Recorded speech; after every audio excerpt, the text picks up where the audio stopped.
ASP.NET C# के एक और ट्यूटोरियल में हाजिर हैं और आज के इस ट्यूटोरियल में हम बात करेंगे कि हम किस तरह लोड कर सकते हैं डेटा को चार्ट कंट्रोल में डायनामिकली और फिर क्रिएट करेंगे एक एप्लीकेशन। जैसे कि आपको ये नज़र आपके सामने है कि हम सेट करेंगे स्टार्ट ईयर और एंड ईयर और जब इस बटन पे क्लिक करेंगे तो ये डायनामिकली लोड करेगा हमारे लिए डेटा को। तो चलते हैं विजुअल स्टूडियो को स्टार्ट करते हैं और क्रिएट करते हैं इस एप्लीकेशन। सबसे पहले हम क्रिएट करेंगे न्यू प्रोजेक्ट। विजुअल C# में वेब को सेलेक्ट कीजिए, फिर ASP.NET Empty Web एप्लीकेशन और मैं इसको नाम देता हूँ चार्ट 2। आप कोई भी नाम दे सकते हैं। क्लिक कर दें ओके और ये हमारे लिए एप्लीकेशन को डेवलप कर देगा। सबसे पहले ऐड करते हैं इसमें एक पेज और वेब फॉर्म को सेलेक्ट कर देता हूं मैं और इसको मैं नाम दे देता हूं डिफ़ॉल्ट। आप कोई भी नाम दे सकते हैं। हो गया। अब डिज़ाइन में चलते हैं और मैं यहाँ पे ऐड करता हूं कि लिखता हूं यहाँ पे स्टार्ट डेट और उसके बाद मैं ऐड करता हूं एक कॉम्बो बॉक्स या drop down list control. Properties में चलते हैं और इसको मैं नाम इसकी आईडी रख देता हूं start date drop down list.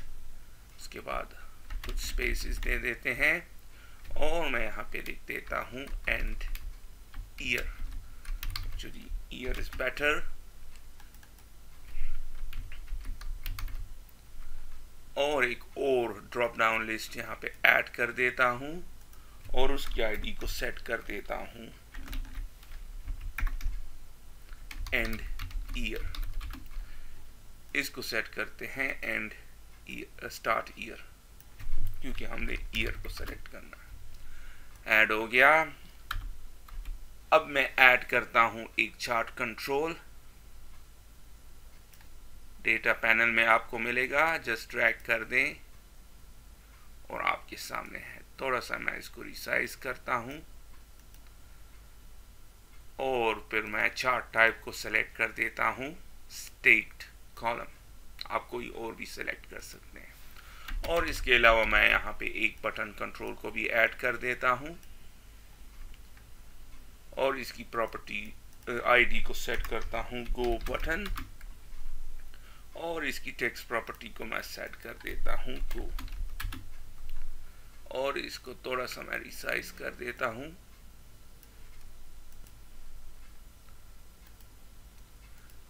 इस स्टेज में अगर मैं इसको रन करूं तो आप देखेंगे कि ये आपके सामने है स्टार्ट ईयर और एंड ईयर और इसमें कुछ भी नहीं है। तो हमने सबसे पहले इसमें ईयर्स डालने हैं और 1970 से स्टार्ट करेंगे 2019 तक दोनों में। तो चलते हैं ऐड कर देते हैं, स्टॉप कर दें इसको और इस पे क्लिक कीजिए एडिट आइटम्स। फिर मैं ऐड कर देता हूं 1970 और इस तरह एक और 1971 और फिर मैं आखिर में ऐड कर देता हूं 2019। अब जो दरमियान में रह गए हैं उनको भी मैं ऐड कर देता हूं और उसके लिए मैं थोड़ी देर के लिए इस वीडियो को स्टॉप कर देता हूं। तो मैंने ऐड कर दिया है एडिट आइटम्स और आप देख रहे हैं कि मैंने ये सारे ऐड कर दिए हैं। अब यहाँ पे एक प्रॉपर्टी है जो है सेलेक्टेड। तो इसमें से कौन सा आप सेलेक्ट करना चाहते हैं और मैंने सेलेक्ट कर दिया इसको 1980 को और एंड डेट को 5 साल का। मैं इसको गैप दे देता हूं और इसको सेलेक्ट कर देता हूं और इसमें थोड़ा सा एरर आ गया है। रिबिल्ड कर दें और रन कर देते हैं।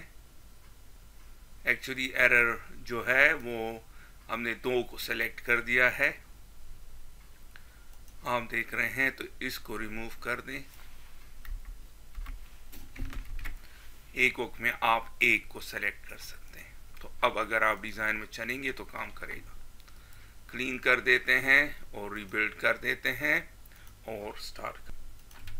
और अब आप देख रहे हैं स्टार्ट ईयर में हमने 1980 को सेलेक्ट किया था, वो नज़र आ रहा है, और एंड ईयर को हमने 1985 सेलेक्ट किया था तो वो नज़र आ रहा है। इसकी एक वजह है, जब हमारे पास डेटा काफ़ी सारा हो तो हम थोड़ा सा डेटा को सेलेक्ट करते हैं। अमूमन बेटर ऑप्शन क्या है कि 1980 से 81 तक सेलेक्ट कर दिया करें ताकि लोड क्विकली हो, अदरवाइज बहुत टाइम लेगा बहुत सारा डेटा को लोड करने में।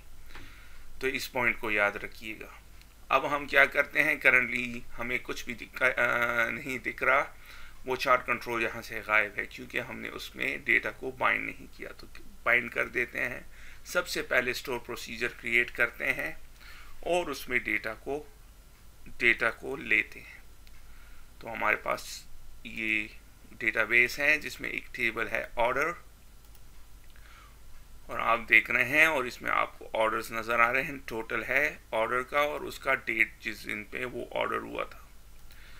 हम क्या चाहते हैं कि 1990 के जितने भी ऑर्डर्स हैं वो उसका सम हमें दे 1990, इसी तरह 1991 और उसका सम जितना भी ऑर्डर हुए हैं इन तीनों को ये टोटल कर दें कि 1991 में कितना सेल हमने किया था। इसी तरह 1992 और जो भी साल हो ना, हमारे पास अप टिल 2015 का डेटा मौजूद है, 1980 से लेके 2015 तक।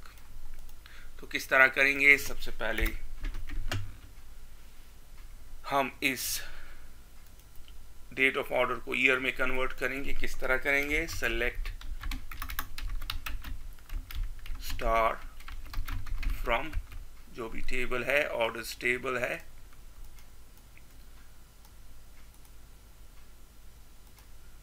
और इसके लिए, और अब काम करेगा आपके सामने है। अब हमने क्या करना है, टोटल कॉलम और डेट ऑफ ऑर्डर कॉलम की हमें ज़रूरत है। दोबारा एग्जीक्यूट कर देते हैं, आपके सामने है। अब हमने इससे ये मंथ, डेट और टाइम को रिमूव करना है। तो किस तरह करेंगे, बहुत आसान। डेट पार्ट एक फंक्शन है SQL का, उसको हम यूज़ करेंगे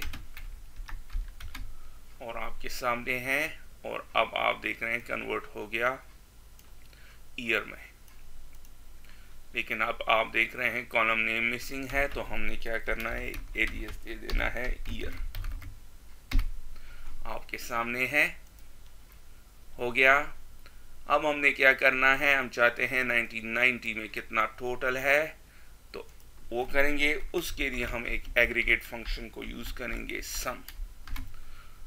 तो अब ये टोटल करेगा और बेस करेगा ईयर।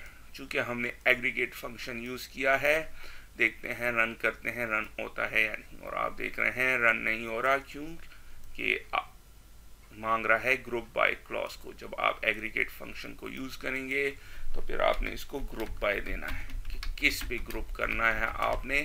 हमने ईयर पे करना है। क्यों ईयर पे करना है, हम चाहते हैं कि ईयर में 1990 में कितना टोटल हो। ईयर पे ग्रुप कर दें और दोबारा एग्जीक्यूट कर देते हैं। और अब आप देख रहे हैं 1980 में इतनी सेल हुई है, 1981 में इतनी, 82 में इतनी, 83 में इतनी, एंड सो ऑन।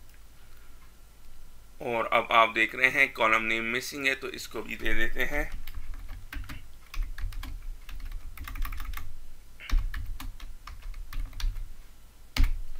आपके सामने एग्जीक्यूट कर दें तो अब आपको सही नज़र आएगा। अब हम इसका स्टोर प्रोसीजर क्रिएट कर देते हैं, जिसको हम यूज़ करेंगे अपने C# ASP.NET एप्लीकेशन में, और मैं इसको नाम देता हूँ chart2। और हमने क्या करना है, इसको सप्लाई करना है दो पैरामीटर्स। कौन से पैरामीटर्स, कि कॉम्बो बॉक्स में हमने स्टार्ट ईयर और एंड ईयर कौन सा सेलेक्ट किया है।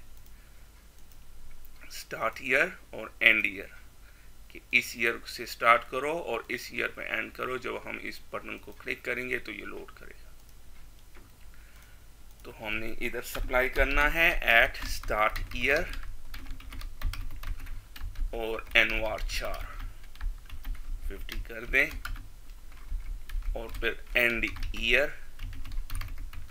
nvar4 50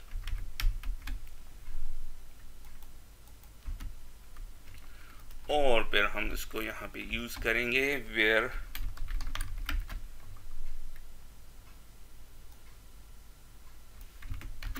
year is greater or equal to start year। अगर 1980 से है, अगर ये स्टार्ट ईयर 1980 है तो 1980 से और उसके बाद के ऑर्डर स्टार्ट करो और ईयर जब एंड ईयर तक और या उससे कम। तो अगर 1980 है तो 1980 से स्टार्ट करेगा और एंड ईयर 85 है तो 1980 से स्टार्ट करेगा और एंड करेगा 1985 में। एक चीज़ आप नोट कर रहे हैं, मैंने यहाँ पे वेयर क्लॉज लिखा कंडीशन के लिए। जब आप ग्रुप बाय यूज़ करते हैं तो ये वेयर क्लॉज अगर आप यूज़ करेंगे तो एरर देगा। इसको आपने ग्रुप बाय के साथ हमेशा कंडीशन के लिए हैविंग देना है। रन कर दे, अब रन हो गया। अब हमारा स्टोर प्रोसीजर रेडी है। तो हमने क्या करना है, डेटा को बाइंड करना है अपने इस चार्ट कंट्रोल के साथ। और स्टार्ट में जब ये एप्लीकेशन पहली दफ़ा रन होगी तो आपने देखा कि मैंने सेलेक्ट किया है 1980 से 1985 का डेटा इस पर लोड होगा। उसके बाद हम इन ईयर्स को चेंज कर सकते हैं और जब इस बटन पे क्लिक करेंगे तो डायनेमिकली न्यू डेटा लोड होगा। तो किस तरह प्रॉब्लम इवेंट में लोड डेटा का एक मेथड क्रिएट कर देता हूं मैं। आप सारा कोड यहाँ भी देख सकते हैं। और इसके बाद मैं चार्ट, जो हमारे चार्ट कंट्रोल है उसकी आईडी डॉट डेटा सोर्स, और डेटा सोर्स क्या है, गेट डेटा। ये एक फंक्शन है जो रिटर्न करता है डेटा टेबल को।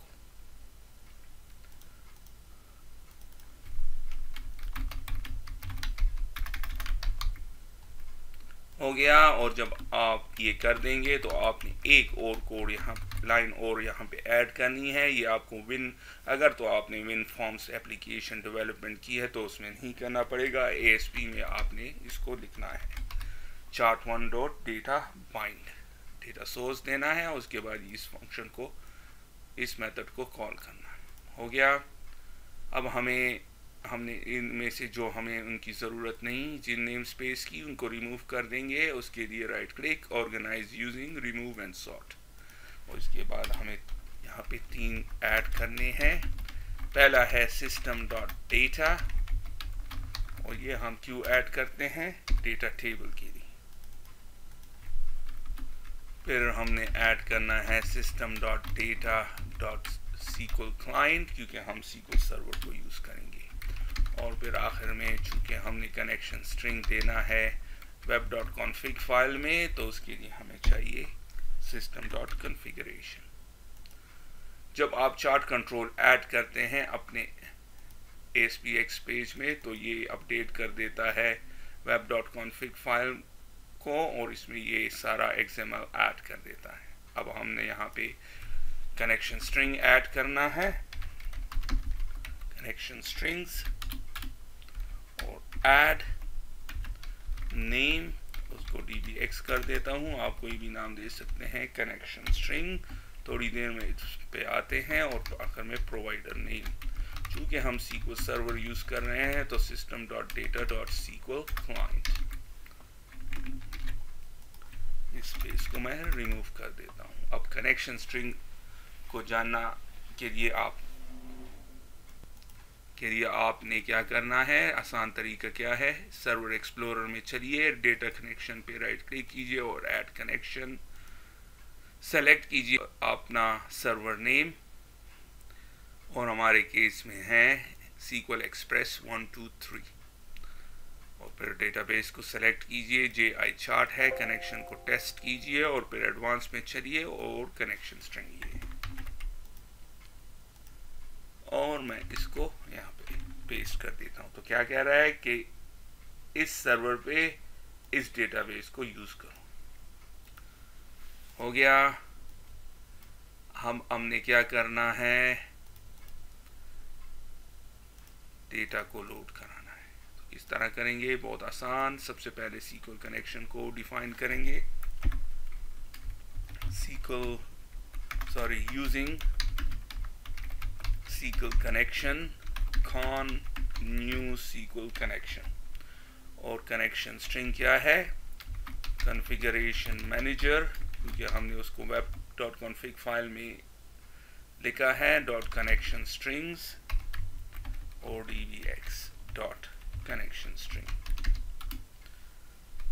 तो इस सिंटेक्स का क्या मतलब है, कनेक्शन स्ट्रिंग में इस नाम के वैल्यू को देखो, तो dbx यहाँ पे नाम है, और फिर उससे उस वैल्यू से कनेक्शन स्ट्रिंग को लो।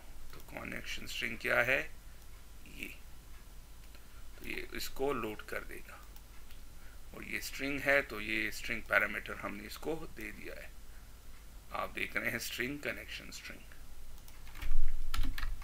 उसके बाद हमने डिफाइन करना है SQL कमांड को, कि हम कमांड क्या एग्जीक्यूट करना चाहते हैं। तो स्टोर प्रोसीजर को एग्जीक्यूट करना चाहते हैं, जो है ये, और कौन सा कनेक्शन है, कॉन, ये वाला। हो गया। चूंकि हम स्टोर प्रोसीजर यूज कर रहे हैं, तो हमने हर हाल में कमांड टाइप देना है, वरना काम नहीं करेगा। Command type dot store procedure. इसके बाद हमने क्या करना है, कनेक्शन को ओपन करना है। आप पैरामीटर्स भी दे सकते हैं और फिर ओपन कर सकते हैं, या आप ओपन कर दें और फिर पैरामीटर दे देते हैं। दो पैरामीटर हमने सप्लाई करने हैं, स्टार्ट ईयर और end year. So command dot parameters dot add with value, और पैरामीटर्स के नाम एग्जैक्टली स्टार्ट ईयर, एग्जैक्टली जो आपने यहाँ पे दी हैं वो काम नहीं करेगा। और वैल्यू कहाँ से आ रही है, स्टार्ट ईयर के लिए इस कॉम्बो बॉक्स से आएगी, और एंड ईयर को इस कॉम्बो बॉक्स से आएगी। तो start year drop down list dot selected value,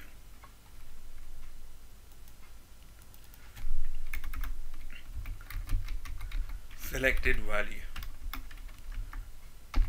और command dot parameters dot add with value at end year drop down list dot selected value। हो गया। और इसके बाद हमने क्या करना है, डेटा को रीड करना है, और उसके लिए हम SQL डेटा अडेप्टर और रीडर यूज कर सकते हैं। रीडर को मैं इस एग्जांपल में यूज करता हूं, और कमांड को एग्जीक्यूट कर देता हूं। जब कमांड एग्जीक्यूट होगा, तो जो भी डेटा ये रिटर्न करेगा वो लोड हो जाएगा यहाँ पे। अब लोड हो गया, तो चूंकि हमने रिटर्न करना है डेटा टेबल, तो डेटा टेबल को डिफाइन कर देते हैं। डेटा, कोई भी नाम आप दे सकते हैं। अच्छा सा, मैं इसको DT टेबल नाम देता हूँ। अब हम जो डेटा हमारे पास रीडर में मौजूद है उसको लोड कर देता हूँ डेटा टेबल में। तो डेटा टेबल का नाम डॉट लोड, और कहाँ से वैल्यू आ रही है, रीडर से, और फिर मैं इसको रिटर्न कर देता हूँ DT डेटा।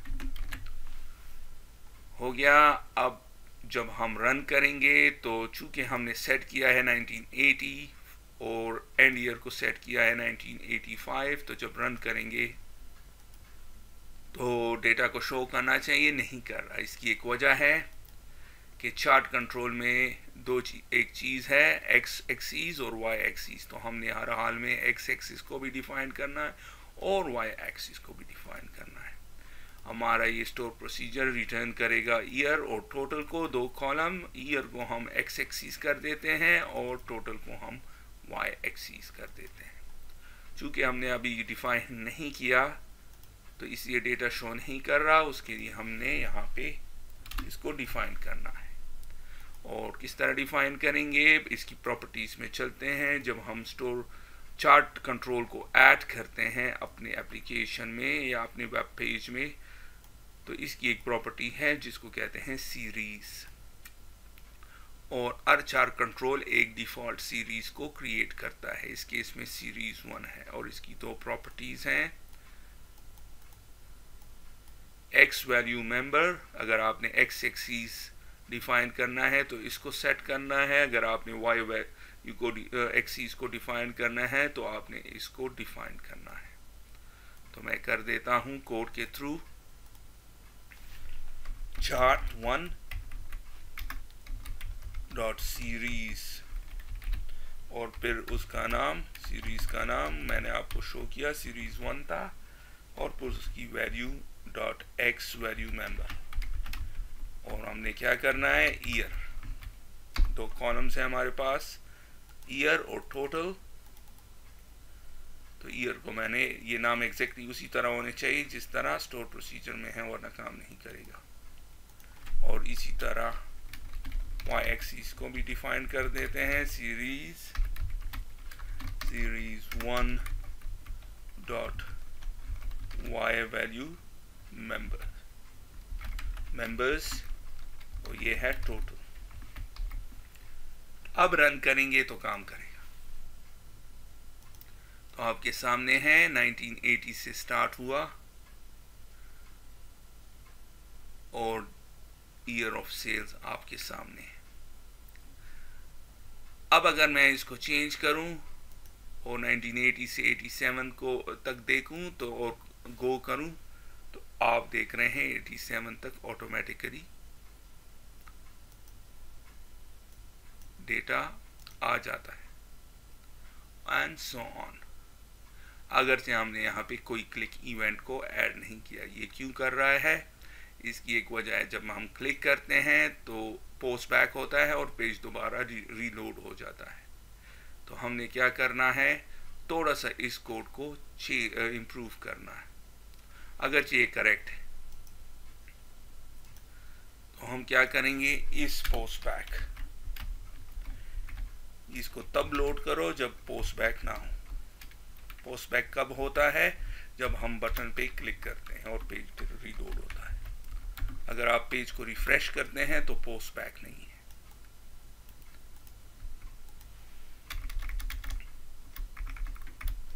रन कर देते हैं दोबारा।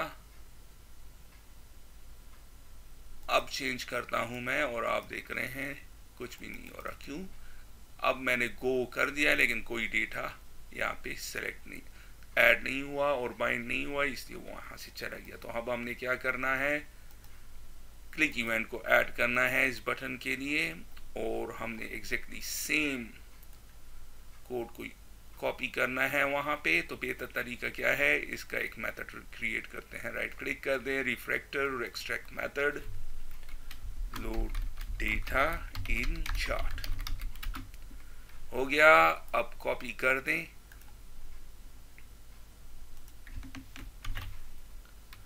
हो गया। रन कर देते हैं तो 1980 से 85 तक का डेटा आपके सामने है। चेंज कर देता हूं मैं और अब आप देख रहे हैं लोड हो रहा है।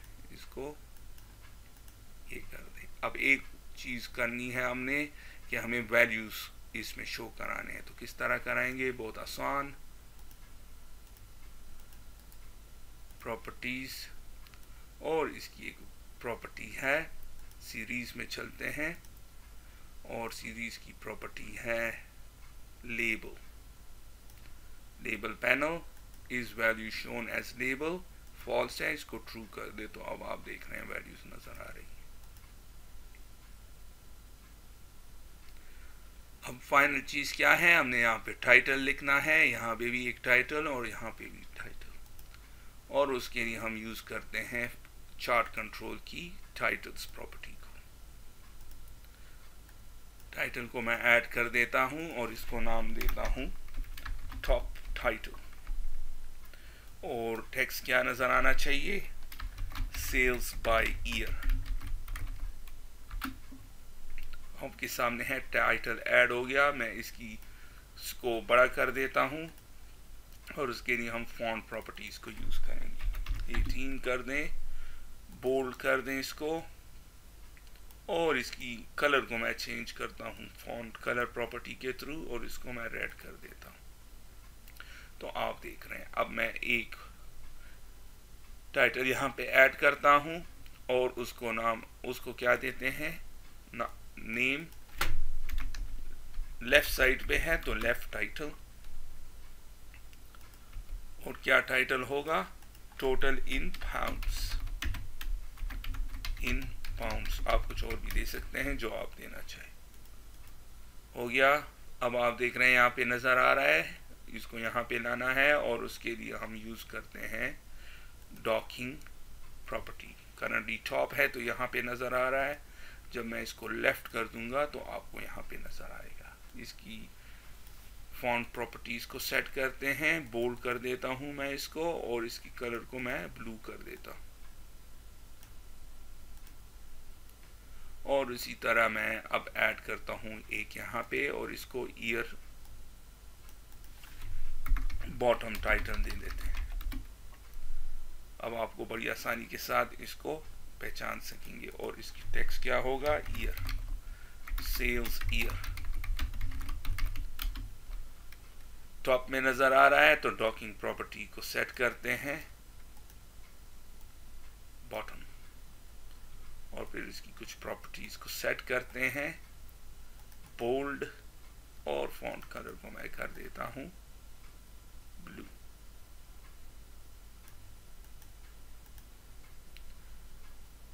हो गया, रन कर देते हैं और सेट कर देता हूं 83 से 89, तो आपके सामने। तो आपने देखा कि हम किस तरह क्रिएट कर सकते हैं, डायनामिक लोड कर सकते हैं डेटा डायनामिकली अपने चार्ट कंट्रोल में, और जब हम ये बटन क्लिक करेंगे तो डायनामिकली ये डेटा लोड होगा। तो इसके साथ ही मैं इस ट्यूटोरियल को फिनिश करता हूं, फिर मिलते हैं किसी और ट्यूटोरियल में, तब तक के लिए खुदा।